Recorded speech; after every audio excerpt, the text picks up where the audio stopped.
this particular video we are going to solve some Hardy-Weinberg numericals. Hardy-Weinberg numericals करने से पहले brief में समझ लेते हैं कि हार्डी-वेनबर्ग लॉ है क्या। हार्डी-वेनबर्ग लॉ कहता है कि allele frequencies in a population are stable and is constant from generation to generation.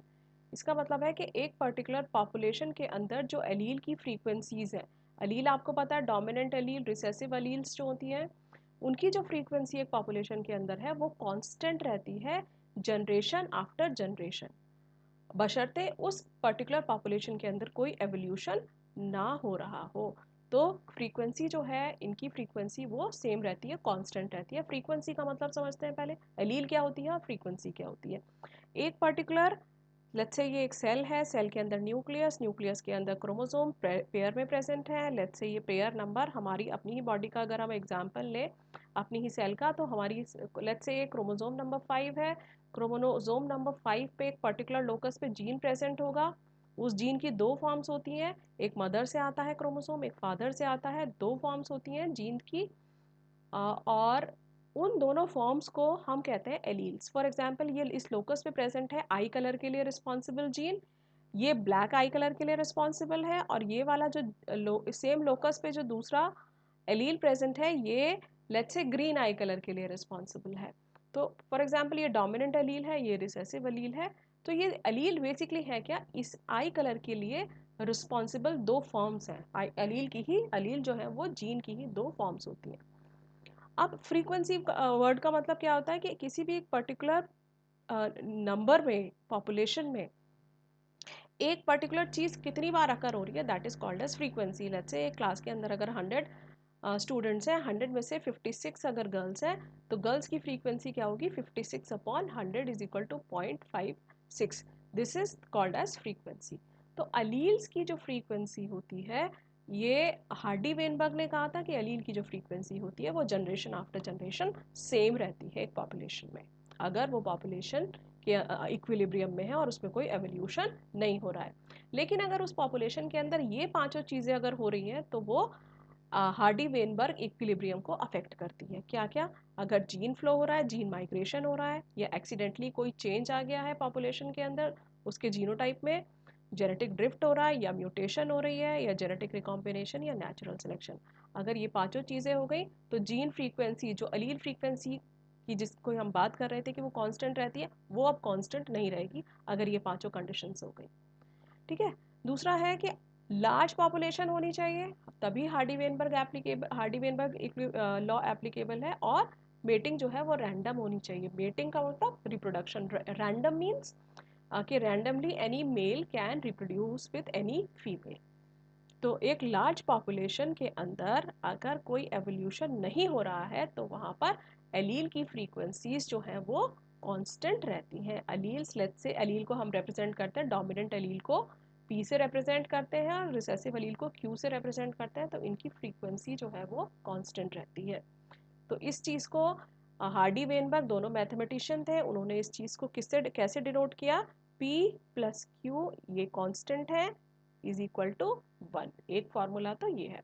दूसरा फार्मूला है कि जो अगर इंडिविजुअल्स हैं, इंडिविजुअल्स के पास जो अलील्स हैं, एक पर्टिकुलर जीन की वो दो अलील्स प्रेजेंट होंगी, तो हम इंडिविजुअल्स को कैसे रिप्रेजेंट करते हैं, डोमिनेंट इंडिविजुअल्स हैं, अगर होमोजाइगस डोमिनेंट इंडिविजुअल्स हैं उसको हम रिप्रेजेंट करते हैं पी स्क्वायर से।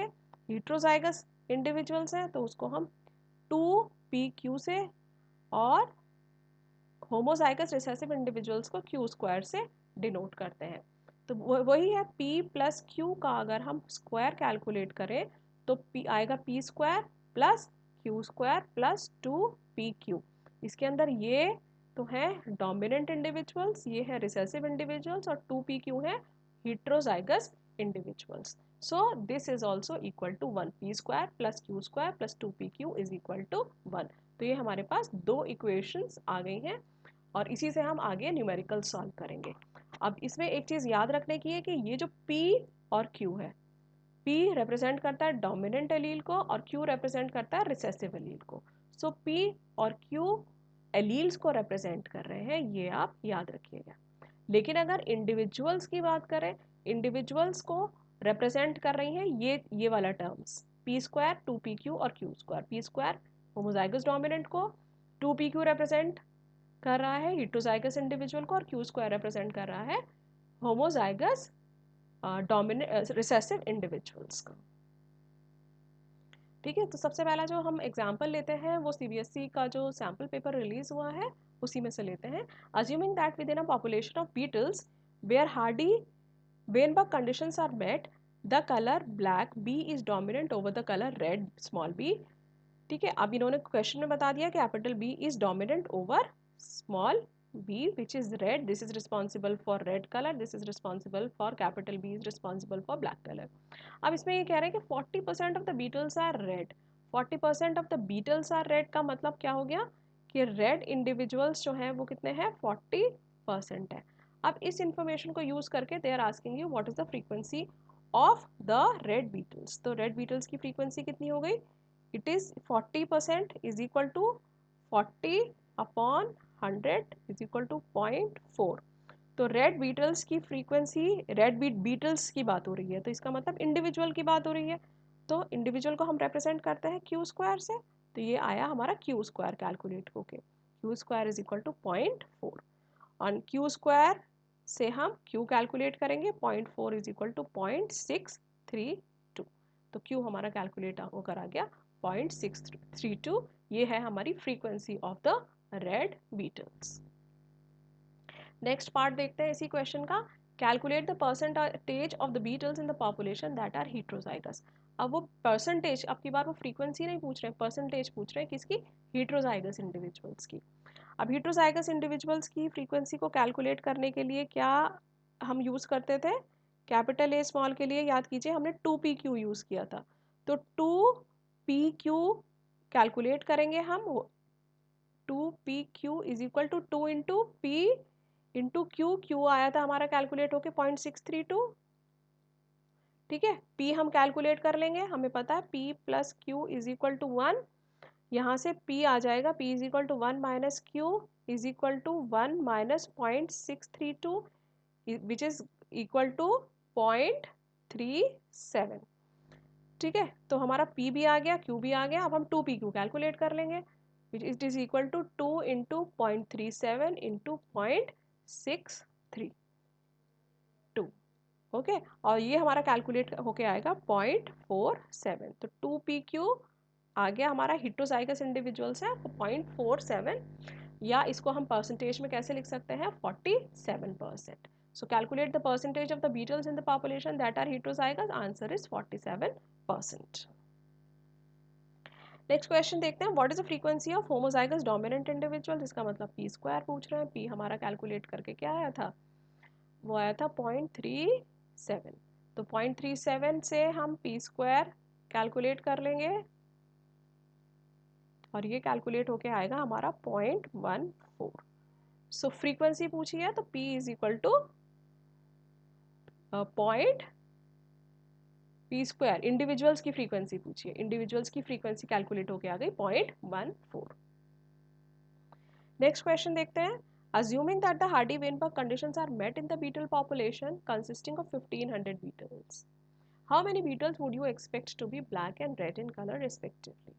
तो 40% तो बीटल्स उन्होंने ऑलरेडी कहा हुआ है कि 40% बीटल्स जो हैं वो रेड कलर की हैं। अब आपसे वो पूछ रहे हैं कि कितनी बीटल्स ब्लैक हैं और कितनी रेड है, तो 40% से हम पहले नंबर निकाल लेंगे आउट ऑफ 1500।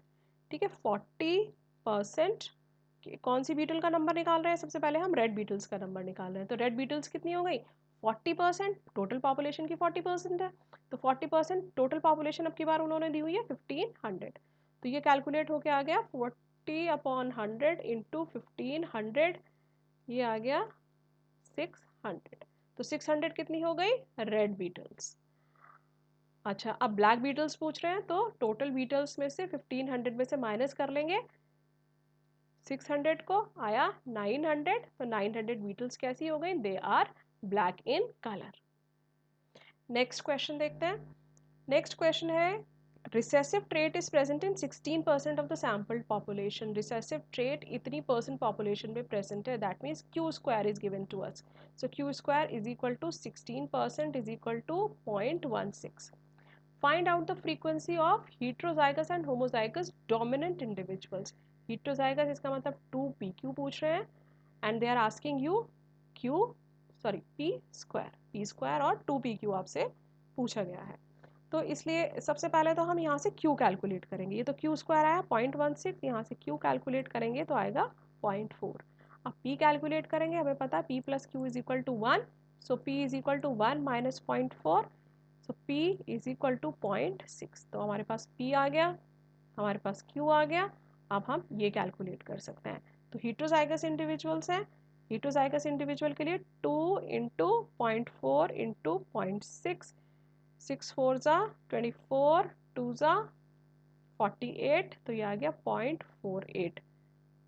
0.48 किसकी फ्रीक्वेंसी हो गई? heterozygous इंडिविजुअल्स की। और होमोजाइगस की कितनी हो गई? p square is equal to p आया था हमारा 0.6, तो 0.6 इंटू 0.6 इज इक्वल टू 0.36। ये होमोजाइगस डोमिनेंट इंडिविजुअल्स की फ्रीक्वेंसी आ गई है। नेक्स्ट क्वेश्चन देखते हैं। ये वाला क्वेश्चन थोड़ा सा अलग है, इसका जो फॉर्मूला है वो थोड़ा सा अलग है, ध्यान से देखिएगा इस क्वेश्चन को। How many capital A small A alleles, इसका मतलब डोमिनेंट और रिसेसिव एलील्स पूछ रहे हैं कितनी है एक पॉपुलेशन में। फ्रीक्वेंसी नहीं पूछ रहे हैं, टोटल नंबर आपकी बार पूछ रहे हैं। How many capital A and small, okay, they are asking you how many capital A and small A alleles are present in a sample of organisms consisting of 10 AA, 15 AA and 4 AA individuals. What are the allelic frequency in this sample? आपकी बार पूछा उन्होंने allelic frequency है, वही p और q पूछा है, और दिया हुआ आपकी बार इन्होंने तीनों का नंबर है। ठीक है, तीनों का इंडिविजुअल का नंबर दिया हुआ है आपकी बार। इसका मतलब p स्क्वायर दिया हुआ है, 2pq दिया हुआ है, और हेटेरोजाइगस इंडिविजुअल्स में जो एलील्स है वो दी हुई हैं। अब पूछा है आपसे एलील की फ्रीक्वेंसी पूछी हुई, तो सबसे पहले इसको हम लिख लेंगे। Capital A is equal to 10, capital A small A is equal to 15, small A is equal to 4। तो सबसे पहले तो इनका टोटल कर लेंगे, हमारे पास टोटल इंडिविजुअल्स आ जाएंगे। तो ये आएगा हमारा 19 नहीं 29, ये आएगा 29। अब 29, हर एक इंडिविजुअल के पास 2 एलील्स है, इसलिए इसको हम 2 से मल्टीप्लाई कर देंगे। तो ये टोटल हमारे पास क्या आ गए? Total alleles of a particular gene in the population. अब हम क्या करेंगे? डोमिनेंट एलील और रिसेसिव एलील की फ्रीक्वेंसी हमें कैलकुलेट करनी है। तो डोमिनेंट एलील कितनी है हमारे पास? एक इंडिविजुअल के पास 10 है, ठीक है। अब उस इंडिविजुअल के पास 2 एलील है, सॉरी 10 इंडिविजुअल्स हैं जो होमोजाइगस डोमिनेंट है, एक इंडिविजुअल के पास 2 डोमिनेंट एलील्स हैं। इसका मतलब है क्या? 10 इंटू 2, टोटल डोमिनेंट एलील्स कितनी हो गई? 10 इंटू 2। रिसेसिव जो इंडिविजुअल है, होमोजाइगस रिसेसिव इंडिविजुअल जो है वो कितने हैं? 4 इंडिविजुअल्स हैं, हर एक इंडिविजुअल के पास 2 एलील हो गई, तो इसको हम 2 से मल्टीप्लाई कर लेंगे। ठीक है, अब यहाँ पर हेटेरोजाइगस इंडिविजुअल है, उसके पास 15 तो डोमिनेंट एलील्स हैं और 15 रिसेसिव एलील है। तो डोमिनेंट एलील 15 डोमिनेंट एलील को यहाँ हम ऐड कर देंगे और 15 रिसेसिव एलील को हम यहाँ ऐड कर देंगे। ठीक है, अब इसका जो टोटल आएगा कैलकुलेट करके उसको हम डिवाइड कर देंगे, जो टोटल 29 इंटू 2 हमारा जो कैलकुलेट करके आएगा दैट इज़ 58। 58 से यहाँ डिवाइड कर देंगे, 58 से यहाँ डिवाइड कर देंगे, तो ये जो आ गए, ये आ जाएगी हमारी डोमिनेंट एलील की फ्रीक्वेंसी और ये आ जाएगी हमारी रिसेसिव एलील की फ्रीक्वेंसी। इसको एक बार यहाँ पे कैलकुलेट करके देख लेते हैं। 10 इंटू 2 प्लस 15 अपॉन 58, ये आएगा हमारा 20, 30, 35 अपॉन 58, और ये आएगा p। और रिसेसिव एलील की फ्रीक्वेंसी आएगी 4 इंटू 2 8 प्लस 15 अपॉन 58, तो ये हो गया 23 अपॉन 58। इसको हम कैलकुलेट करेंगे, 23 अपॉन 58 कैलकुलेट होके आएगा 0.39 विच इज़ इक्वल टू 0.4, और 35 अपॉन 58 ये आया हमारा q, और इसको कैलकुलेट करेंगे हम 58 अब 35 अपॉन 58, ये आएगा हमारा 0.6। ठीक है, ये आ गया हमारा डोमिनेंट एलील की फ्रीक्वेंसी, ये आ गया रिसेसिव एलील की फ्रीक्वेंसी। अब इसके ऑप्शंस में इसे मैच करते हैं, ये आ गया हमारा फर्स्ट ऑप्शन करेक्ट हो जाएगा। A is equal to capital A is equal to 0.6 and small A is equal to 0.4। इसी तरह के और भी क्वेश्चन हैं, अभी देखते हैं आगे। ये देखिए, अब की बार उन्होंने सेम इसी तरह से तीनों टाइप के इंडिविजुअल्स का जीनोटाइप इन्होंने बताया हुआ है। अब फिर से ये अलील फ्रीक्वेंसीज पूछ रहे हैं, इसमें भी सेम फार्मूला अप्लाई करेंगे। सबसे पहले होमोजाइगस डोमिनेंट इंडिविजुअल्स हम लिख लेंगे। कितने डोमिनेंट इंडिविजुअल्स हैं? 70। हिट्रोजाइगस कितने इंडिविजुअल्स हैं? 50। होमोजाइगस रिसेसिव कितने इंडिविजुअल्स हैं? 20। अब हर एक इंडिविजुअल के पास हर एक जीन की 2 एलील प्रेजेंट है, तो डोमिनेंट और रिसेसिव में 2 मल्टीप्लाई कर देंगे। जो हिट्रोजाइगस है उसके पास है तो 2 एलील्स, लेकिन आधी उसके पास डोमिनेंट एलील्स हैं और आधी उसके पास रिसेसिव एलील्स हैं। तो डोमिनेंट एलील को यहाँ ऐड कर देंगे 50 और रिसेसिव एलील को यहाँ ऐड कर देंगे, और इसको हम किससे डिवाइड करेंगे? जो टोटल आएगा टोटल पॉपुलेशन के अंदर जितनी भी एलील्स हैं उस पर्टिकुलर जीन की। तो 70 + 50 हो गया 12, 120 + 2 140 इंटू 2, ये हो गया 280। तो इसको यहाँ 280 से डिवाइड कर देंगे, ये आ जाएगी रिसेसिव एलील की फ्रीक्वेंसी। इसको यहाँ 280 से डिवाइड कर देंगे, ये आ जाएगी डोमिनेंट एलील की फ्रीक्वेंसी। इसको कैलकुलेट करके आएगा 7 × 2 140 + 50 upon 280, this is going to be 190 upon 280 is equal to 0.67। किसका है ये? कैपिटल पी की फ्रीक्वेंसी, डोमिनेंट एलील की फ्रीक्वेंसी। रिसेसिव एलील की फ्रीक्वेंसी आएगी 20 2 40 + 50 हो गया 90, 90 अपॉन 280 इज इक्वल टू 0.32। ठीक है, तो करेक्ट आंसर हो गया हमारा ये फर्स्ट वाला 0.68 and small A is 0.32। This is the correct option. Next question देखते हैं। In a population of butterflies pink wing is recessive to red wing. Pink wings जो है बटरफ्लाई के वो रिसेसिव हैं और रेड विंग्स जो है वो डोमिनेंट है। So in a population of 600 butterflies 54 have pink wings. तो टोटल पॉपुलेशन उन्होंने दी हुई है 600 बटरफ्लाईज है, 54 जो है वो पिंक विंग्स है।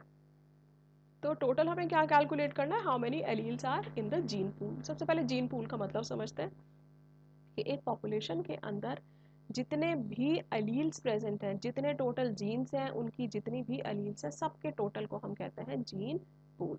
पॉपुलेशन के अंदर जितने भी इंडिविजुअल्स हैं, सब इंडिविजुअल्स के जो डोमिनेंट एलील्स हो चाहे रिसेसिव एलील्स हो, सबके सम टोटल को हम कहते हैं जीन पूल।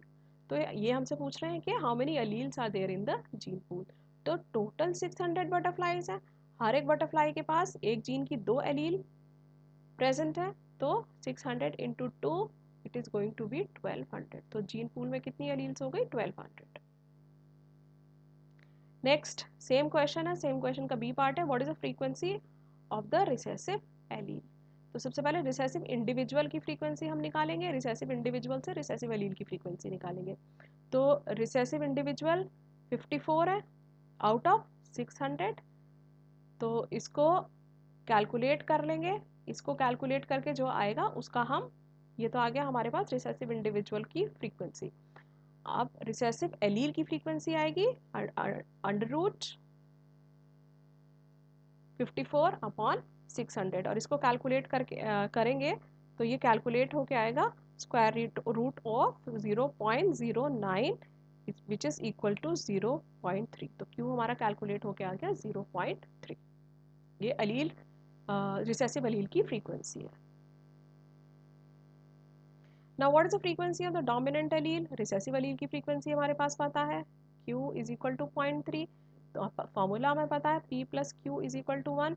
ये डोमिनेंट एलील की फ्रीक्वेंसी हम कैलकुलेट कर लेंगे, so P is equal to 0.7। ये हमारी रिसेसिव एलील डोमिनेंट एलील की फ्रीक्वेंसी आ गई। Next, what percentage of the butterfly is homozygous dominant. Homozygous dominant कितनी है? 2p क्यों पूछ रहे हैं, तो 2 × p आया था हमारा 0.7 और q आया था हमारा 0.3। 21 2 42, ये आ गया हमारा 0.42।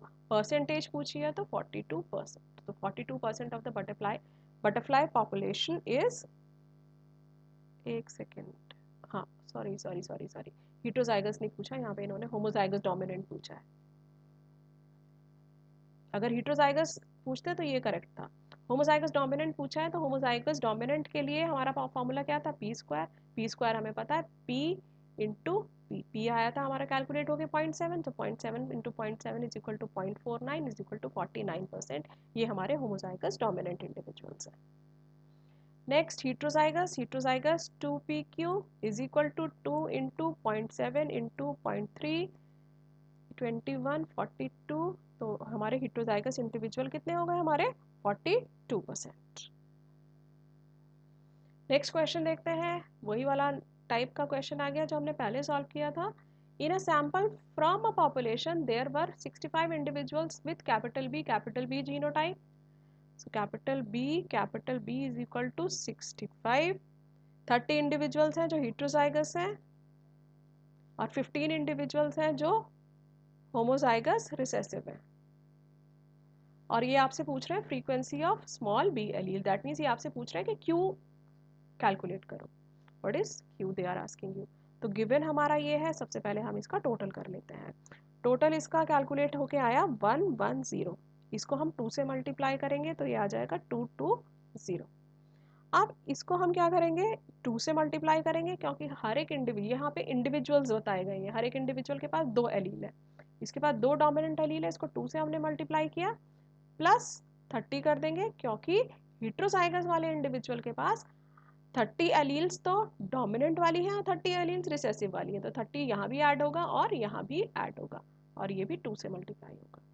तो ये कैलकुलेट करके जो भी आएगा उसको 220 से डिवाइड कर देना है, 220 से यहाँ भी डिवाइड होगा, यहाँ भी डिवाइड होगा। पूछा क्या है हमसे, क्यों पूछा है, तो सिंपल हम इसको ही सॉल्व कर लेते हैं। 15 into 2 plus 30 upon 220, 30 plus 30 60 upon 220, और ये कैलकुलेट करके आ जाएगा हमारा 0.27 जो है वो हमारा क्या आ गया, frequency of recessive allele. Next question देखते हैं, in a population cystic fibrosis is a recessive condition that affects 1 in 2500 babies। ये कंडीशन है cystic fibrosis, इसमें रिसेसिव कंडीशन है। इंडिविजुअल्स कितने अफेक्ट होते हैं इस कंडीशन में, 1 in 2500 babies in Caucasian population of the United States। Calculate the percentage of carriers in the population। अब यहाँ पे रिसेसिव कंडीशन आपको बताई है, रिसेसिव कंडीशन के इंडिविजुअल्स आपको बताए हैं, ठीक है। तो इसका मतलब they have told you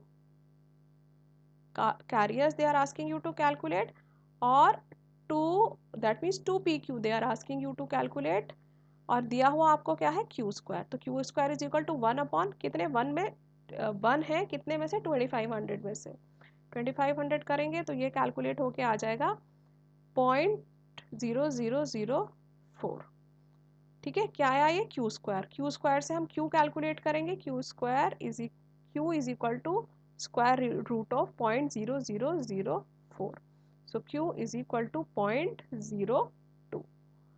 so ये क्या आया, कैलकुलेट हो गया हमारा रिसेसिव एलील की फ्रीक्वेंसी।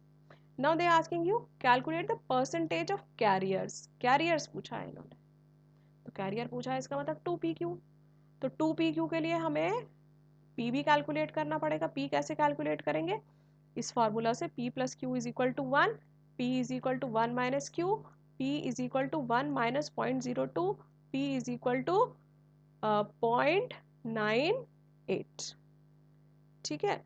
अच्छा, अब ये फार्मूला से हम हेट्रोजाइगस इंडिविजुअल्स की फ्रीक्वेंसी कैलकुलेट करेंगे, 2 इंटू 0.98 इंटू 0.02, और इसको आप कैलकुलेट करेंगे तो कैलकुलेट करके ये आएगा 0.02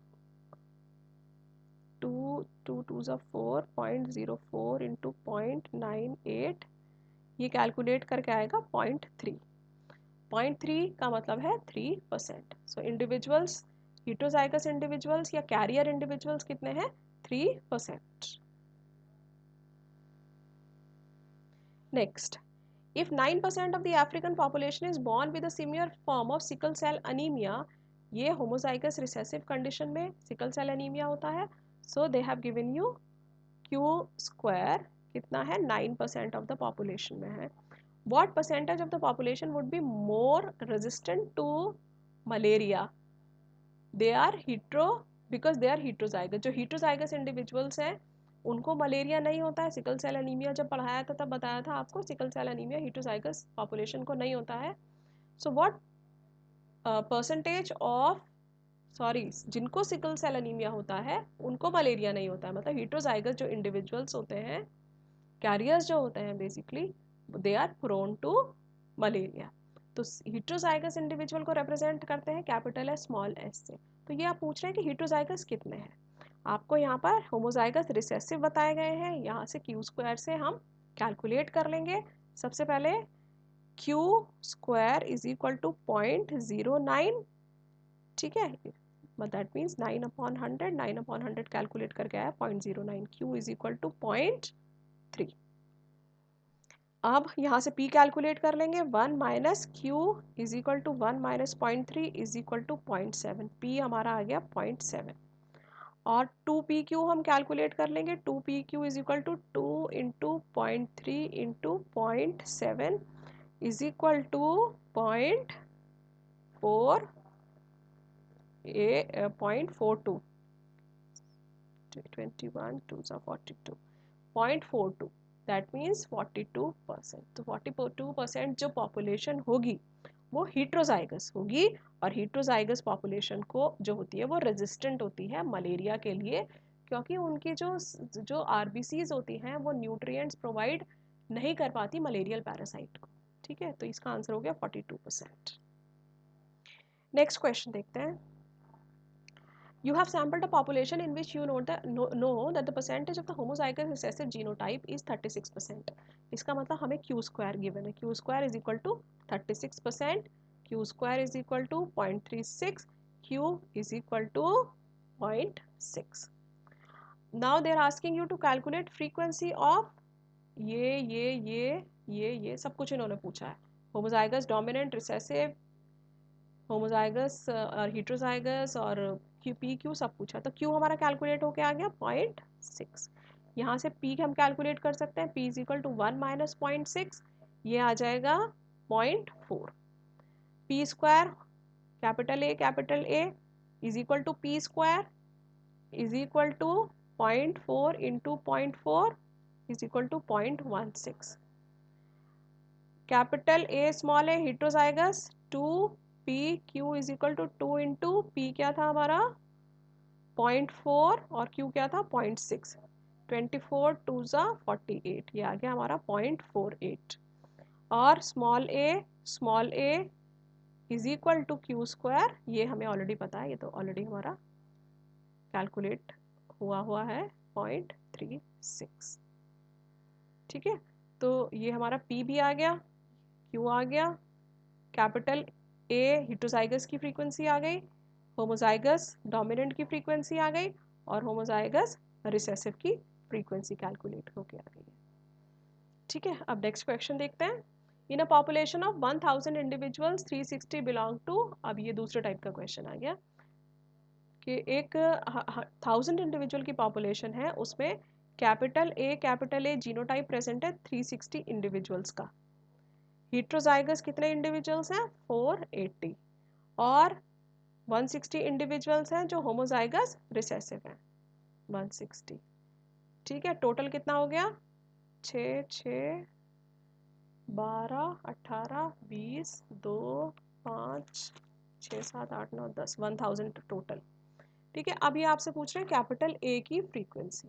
कैपिटल ए इसका मतलब पी आपसे पूछा जा रहा है, तो सेम वही करेंगे, पहले से यहाँ से 2 से मल्टीप्लाई कर देंगे, क्योंकि इतने इंडिविजुअल्स के अंदर हर किसी के पास 2 एलील्स प्रेजेंट है। यहाँ 2 से मल्टीप्लाई, यहाँ 2 से मल्टीप्लाई, यहाँ प्लस 480, यहाँ पे प्लस 480, और जो आएगा उसको हम डिवाइड करेंगे 2000 से, यहाँ भी और यहाँ भी। पूछा है हमसे पी, तो इसको हम करके देख लेते हैं। 360 इंटू 2 प्लस 480 अपॉन 2000, इसको कैलकुलेट करेंगे तो ये कैलकुलेट होकर आएगा 36 इंटू 2 ,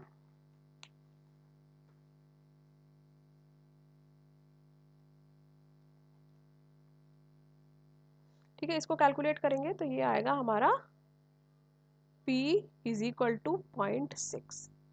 0.6, ये रहा third option is the correct option. अब देखते हैं नेक्स्ट क्वेश्चन. P ही पूछा था ना इन्होंने, हाँ P पूछा था. Okay, at a particular locus, frequency of allele capital A is 0.6. अब कैपिटल A की frequency इन्होंने दी हुई है, that means P is given to us 0.6. And that of allele small a is 0.4, Q is equal to 0.4. What would be the frequency of the heterozygotes in a random mating population at equilibrium? इसका मतलब 2pq पूछा जा रहा है आपसे. तो 2pq हो गया 0.6 into 2 into 0.6 into 0.4, 24 2s are 48. 0.48. So D option is the correct answer. Next देखते हैं last question. A gene locus has two alleles. If the frequency of the dominant allele capital A, that means P आपको given है, P is 0.4, then what will be the frequency of the homozygous dominant, heterozygous and homozygous recessive individuals in a population? तो P आपको given है, आपसे पूछा क्या है, P square, heterozygous individuals 2pq और homozygous recessive individuals q square. ये तीनों चीज़ें आपसे कैलकुलेट करने के लिए कही गई हैं. गिवन है आपको p गिवन है तो आप q कैलकुलेट कर लेंगे. q is equal to 1 minus 0.4, q is equal to 0.6. So p square हो गया आपका 4 4 ज़ा 16, तो 0.16. ठीक है, heterozygous कितने हो गए, 2pq is equal to 2 into 0.4 into 0.6, 24 2 ज़ा 48, 0.48. और होमोजाइगस रिसेसिव कितने होगा, 6 6 ज़ा 36, q इज इक्वल टू 0.36. तो ये आ गया 0.16, 0.48, 0.36, 0.16, 0.36, 0.48. ठीक है, so option number A is the correct answer. एक मिनट, कोई मिस्टेक तो नहीं हुई ना. 0.16 आ गया homozygous dominant individuals, 0.48 आ गया heterozygous और 0.6, ये है करेक्ट आंसर डी वाला. ठीक है, ये गलत हो गया, ये नहीं बल्कि ये है करेक्ट आंसर. ये देखिए p स्क्वायर, तो ये आ गया 0.16, ये heterozygous ये आ गया 0.48 और ये आ गया हमारा homozygous recessive 0.36. so this is the correct answer. ठीक है, with this we come to the end of this particular